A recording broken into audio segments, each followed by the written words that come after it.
Bonjour Stéphanie. Alain, tu es un professionnel de la coiffure, tu exerces à Saint-Joseph au sein du salon Robin Gauthier. Voilà. Nous avons Anaïs, bonjour Anaïs, qui a Bonjour 30 Anaïs. ans. Donc Anaïs a pris sa décision, elle va se faire poser des extensions. Super. Maintenant, ton rôle de coiffeur visagiste sera de lui conseiller la meilleure méthode par rapport à son style de vie. Comment ça se passe?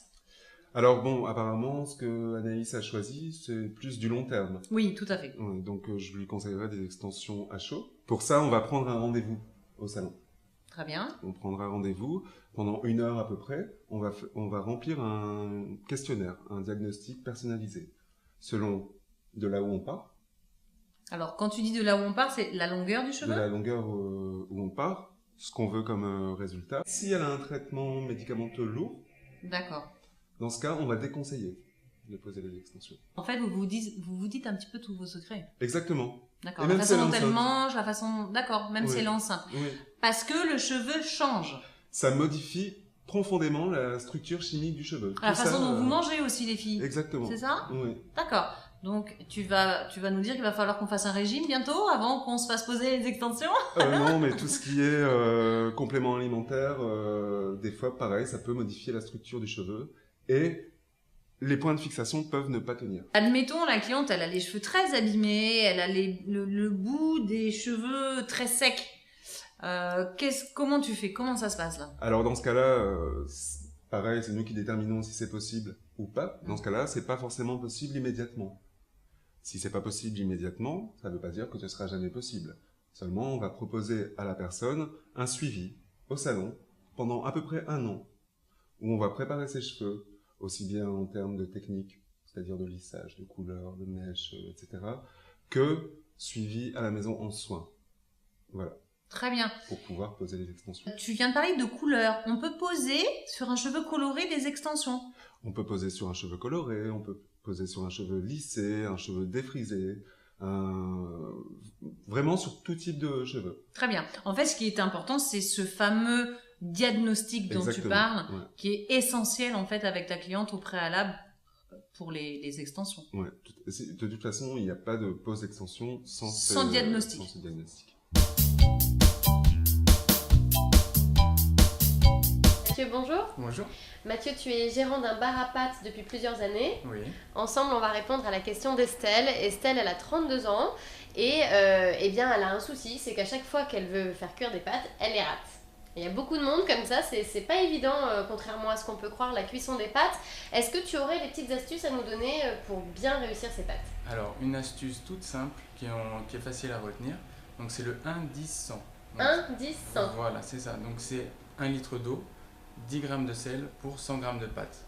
Génial, ça c'est pour une personne? Voilà, pour une personne, on compte à peu près 100 g de pâtes. Mais on mange jamais des pâtes tout seul. On Non. est toujours avec son chéri ou... Donc Voilà. pour 2 personnes, comment ça se passe? Il y a une petite astuce aussi pour des spaghettis. Donc, on met ses 2 doigts comme ça. Comme ça? Voilà, on fait un rond. On met les spaghettis au milieu. Ouais. Ça correspond à peu près à 200 g, donc pour 2 personnes. Génial, ça Voilà. c'est une super astuce. Donc pour éviter d'en faire pour un régiment, ça aussi ça arrive souvent, on en mange pendant des Comme jours. ça, on a juste le bon dosage. Génial, donc on fait comme ça, entre le pouce et l'index, Voilà. on place les spaghettis à l'intérieur et là c'est 200 grammes, donc pour 2 personnes. Et du coup on multiplie par 2, ça veut dire 2 litres d'eau, 20 grammes de sel Voilà, et 200 grammes de pâtes. grammes de pâtes. Voilà. Génial. Est-ce que pour la cuisson, comment on fait pour avoir une bonne cuisson al dente? En règle générale, on peut se fier quand même au paquet, le temps de cuisson. Donc, Le temps qui est inscrit sur voilà, le paquet. Voilà. Donc on a juste à suivre ça. Et puis, mais quand même, ça n'empêche pas de goûter régulièrement pour avoir la bonne cuisson comme on désire. On touille régulièrement. Ouais. Et après, donc au bout en général, ça dépend des temps de cuisson, 6 minutes. On goûte. Voilà, on goûte.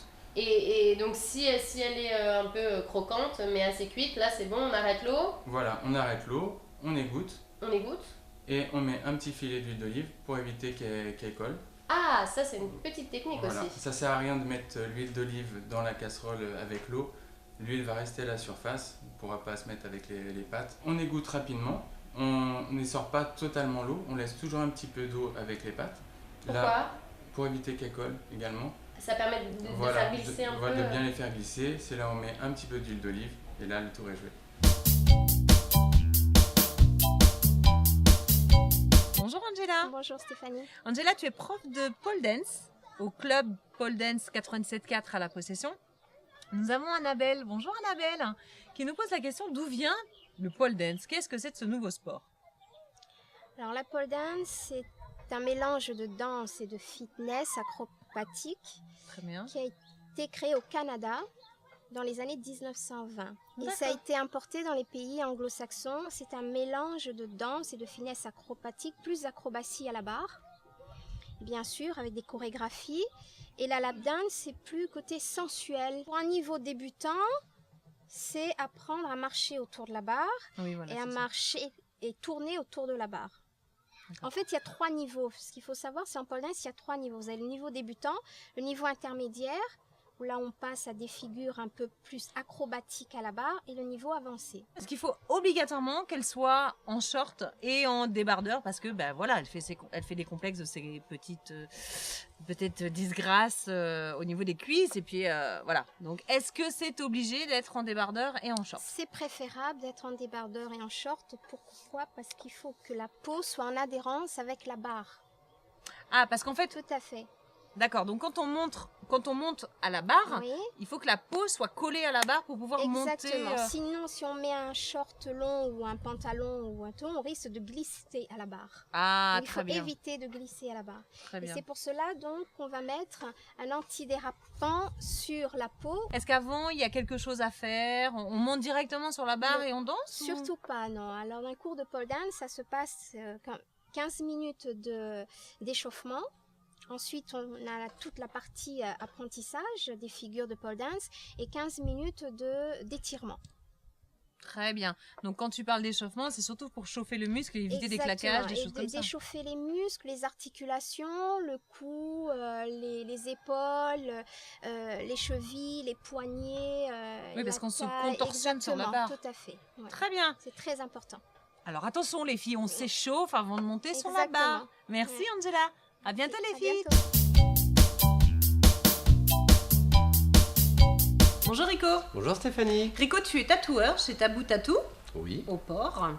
Rico, nous avons Noéline qui a 25 ans Mhm. qui nous pose la question qu'est-ce que la modification corporelle?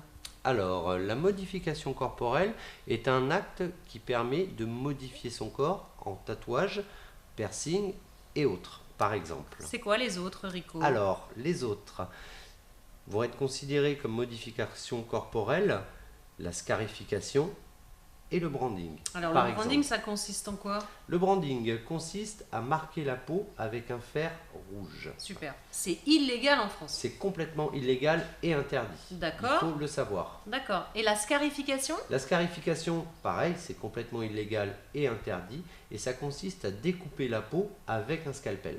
D'accord. Donc ni professionnel de votre branche, ni amateur n'a droit de faire ce genre de pratique. On est bien d'accord? On est bien d'accord, c'est complètement interdit par la loi. D'accord. Quels sont le phénomène de mode, entre guillemets, le dessin à la mode actuel? Alors les dessins à la mode actuelle, c'est extrêmement variable quand même.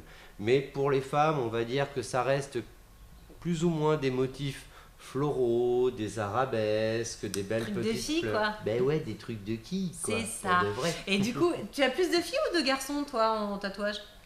Quelque chose d'hallucinant, ça s'est complètement modifié ces dernières années. Au jour d'aujourd'hui, 80% de ma clientèle est féminine. Super, d'accord. Donc en fait, on a brisé cette image du tatouage qui était un petit peu négative avec les légionnaires, les prisonniers et compagnie. Tout à fait, tout à fait. C'est bien. Tout ça, c'est en train de changer petit à petit.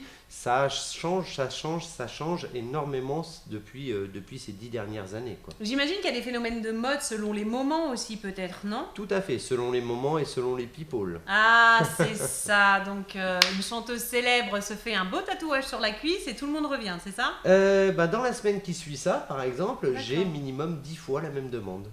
Et alors, quel est ton rôle à ce moment-là? Mon rôle va être de conseiller les gens sur un tatouage qu'ils vont vouloir faire, qui va être beaucoup plus personnel par rapport à eux. C'est un acte qui doit être Qui réfléchi. doit être réfléchi. Ça, c'est très important, ça doit être réellement réfléchi.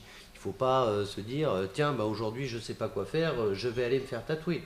Il faut réfléchir, bien discuter avec son tatoueur, du tatouage que l'on veut, de ses idées, de ce qu'on a envie d'exprimer sur sa effet. peau. Bonjour Manon. Bonjour Stéphanie. Manon, tu es coach beauté à la Villa des Filles. Nous avons Asma, bonjour Asma, qui se plaint d'avoir des rougeurs, une peau inconfortable. Elle a du mal à se maquiller. Elle a un problème de tenue de maquillage.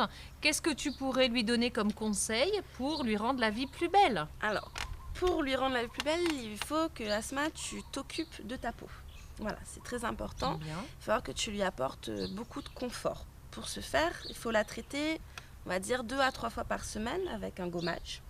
Déjà un gommage mécanique, donc avec des grains, pour pouvoir vraiment enlever toutes les cellules mortes que tu as au niveau de ta peau. Donc tout ce qui pèle, tout ce qui desquame, tout ça partira beaucoup plus facilement. Donc ça va permettre vraiment de renouveler la peau en profondeur. À la suite de ce gommage, tu appliqueras un masque nourrissant 10 à 15 minutes. Nourrissant, pourquoi? Parce que si tu as une peau qui est sèche, tu n'as pas une peau qui est déshydratée. Une peau déshydratée, c'est une peau qui manque d'eau, tandis qu'une peau sèche, c'est une peau qui manque de lipides. Très bien. Par exemple, si tu m'excuses, je prends exemple sur toi, tu as des stries au niveau du visage qui sont des stries de déshydratation. Oui. C'est parce que je bois pas assez d'eau? C'est parce que tu n'apportes pas à ta peau assez d'hydratation. Asma, de son côté, qui nous dit qu'il y a une peau qui desquame, qui tiraille, qui rougit, Oui. elle a une peau sèche. Donc elle va aller vers des principes actifs qui sont nourrissants pour apporter du lipide à la peau. Ah, et non de d'accord. l'hydratation comme toi. Ah, ok. Ok. D'accord. Voilà. Donc, pour pouvoir traiter sa peau en profondeur, va falloir qu'elle s'en occupe tous les jours. Donc, Asma, tu vas faire un gommage mécanique, donc avec des petits grains à l'intérieur, 2 à 3 fois par semaine, pour pouvoir enlever toutes les cellules mortes qu'il y a au niveau de ta peau et pour permettre aux cellules de pouvoir se reconstruire comme il faut. Suite à ce gommage, tu appliques un masque nourrissant qui pose 10 à 15 minutes. Donc ça, 2 à 3 fois par semaine. Le gommage, évite de le faire si tu t'exposes au soleil. Ça, toujours vraiment 48 heures à l'avance. Très important. D'accord. Au niveau du quotidien, moi, je te conseille d'opter pour un sérum qui va être beaucoup plus concentré en principe actif, donc qui va vraiment combler les carences de la peau, contrairement à une crème qui est quand même moins concentrée. Ah, très Ouais. bien. Donc en fait, elle met son sérum et par-dessus Voilà. sa crème. Par-dessus, elle met sa crème et si elle va au soleil, elle appliquera une crème protectrice anti-UVA, anti-UV.